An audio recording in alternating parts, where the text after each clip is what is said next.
So I signed the paperwork, and I was going to be the first surgery the next morning with my own OB and with one of his partners. And that night before the surgery, once that decision had been made, I was feeling some relief from having made this really hard decision. And I'm trying to just relax that night in my hospital room. I was alone, trying to relax after dinner, just trying to marshal the best scenario. I'm trying to vision the best possible outcome.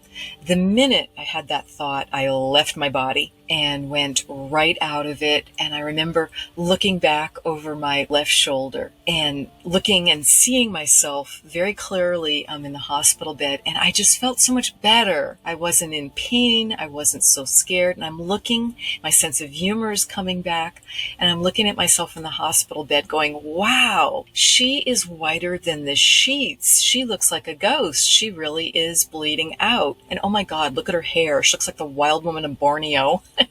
Because of course there's been, no comb or mirror or hair washing for days. And then I'm like, wait a minute, why am I referring to myself as she, her, the third person? Who's that in the bed and who am I? Because I know I'm myself. So I was back in pure soul form. I'm my higher self. I feel terrific. And I did recognize, oh, that's my body in the hospital. That's Wendy. Body's very important as a temporary housing for our soul, but it certainly does not define who we are. It's not the true essence of us. So I'm very blasé. All I can see now that I'm in soul form is this beautiful white light. It was like a triangle coming down from the ceiling of the hospital. And I'm just so drawn to that. I can feel this like magnetic pull to that. So I look back at myself in the bed one more time and I go, she's fine, just very blasé. Now, clearly I'm not fine at all, but from the soul perspective, that was how I looked at it. So I start following the white light. I'm going up and up. It's easy to just travel, get out of the hospital and go further and further up. I'm going back home, heaven, whatever your belief system is, whatever the right term is for you. And I'm just feeling so free and more like myself. And then all of a sudden, I just stutter to a stop and I just ran out of energy. And I remember thinking, oh, please don't make me walk through that long tunnel. I'm not going to make it. I don't have enough energy to get home. I need help. And the minute I had that thought, this gorgeous escalator drops in, so much light coming from it. There's no one on it. It's just for me.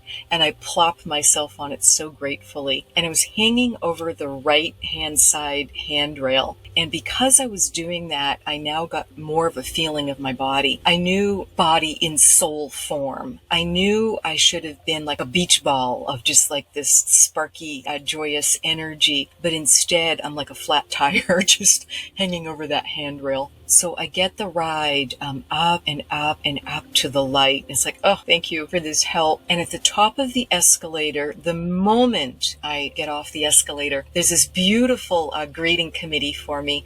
And everyone envelops me in this huge hug.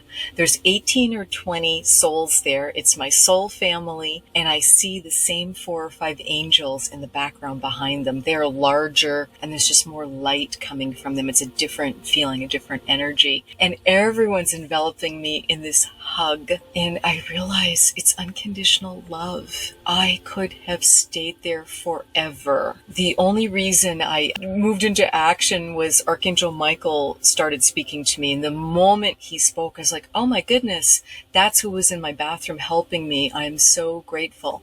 And what he said was, welcome home. We're so glad you're here. You've done nothing wrong. You have the choice. You're welcome to stay. And I'm thinking as I'm getting this hug, well, of course I'm staying. So he realizes this and he kind of has everyone back up so I can focus and listen to him. And what he continued to say was, I can tell you 3 things to help you make your decision because you're going to need to decide quickly. And number 1, if you choose to go back, you will have a successful surgery tomorrow. You'll fully regain your health.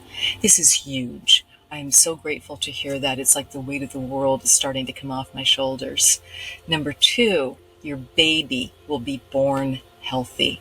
This also is huge to hear this, particularly with the history I had had with the ectopic pregnancies, with the infertility. It was just a big deal. Number 3 was the kicker. And Michael continued and he said, if you choose to go back, your life will be very difficult, likely for many years, because you're not on your life path. You're not living your purpose. I felt terrible when he said that. I was just so chagrined, so defeated when he said that. No one wants to hear they're not living their purpose. I was 36 years old. Shouldn't I know? So now I'm thinking, oh, what do I do? So of course I asked him the logical question, well, what's my purpose? What should I be doing? I want to get it right. I want to do the right thing. What should I be doing? What should I let go of? And he just gently shook his head. So it's like, okay, no more information there. But my immediate thought was, well, wait a minute. I'm here with my soul family. These are the souls. These are the people that know me the best and love me and have just incarnated with so many times. There's got to be a chatty Cathy in the group. So I start basically shaking down the whole group, person by person by person, and asking them, do you know anything about my purpose? What do you think my purpose is? We must have talked about this before I incarnated. So I'm going along and no one's giving me any information. So I'm just feeling so defeated and again, just like sinking down more and more. It's like, how do I do this? And everyone realized I'm just really giving up because there's a telepathy at home. It's just perfect communication. You don't need to speak. You just know what the other person is feeling and what they know, etc. So everyone starts being really, really funny to try and lift my spirits. So I go to the next person and they're very dramatic, putting like duct tape over their mouth. So I kind of smile. And I go to the next person and they do like lock and key, but again, throw away the key, but again, very dramatic. So I just start laughing and I'm like, okay, I get it. You're not supposed to tell me. I need to figure this out on my own. So Michael at that point says, what do you want to do? You need to decide. All I could see and experience when he asked that was our adorable daughter, our oldest daughter, Tara's face. I could see her curly brown hair, her big hazel eyes, but her face wasn't normal size. It just filled my worldview. It was bigger than an IMAX screen. It was just all around me. I could see her smiling at me. I knew I was going to have a successful surgery and regain my health, and I knew I was going to have another healthy baby. So it was easy. At that point, I told Michael, I said, put me back in, coach. I'm ready to play, meaning I was going to do my best to figure out my purpose and be a wonderful mother and parent. I said, I want to go back for my children. So everyone like starts, cheering and they're like, you're so brave. You can do it. This is great. And everyone gives me one more huge group hug. That time I could feel not only the unconditional love and the support and the lack of judgment, but I could feel energy being downloaded to me. And I feel I really needed that. I don't believe I would have survived that complex, long surgery the next day without getting that. I think that's the purpose of near-death experiences, is to help get us on our path if we need the opportunity of a mid-course correction, as well as we get exactly what we need when we're home with the light. And that's why there can be such variation in near-death experiences, as well as some common denominators. So everyone gives me this group hug, and I'm just, basking in that and taking in that energy and feeling better and better. And then Michael again, kind of motions everyone back and puts me back on the down escalator. And I'm just looking over my shoulder and waving to everybody, and everyone's waving and cheering me on. And I just go back down the escalator and I just go straight, slowly, easily. I see my body in the hospital bed. I come in right through the ceiling the same way and just go straight into my body.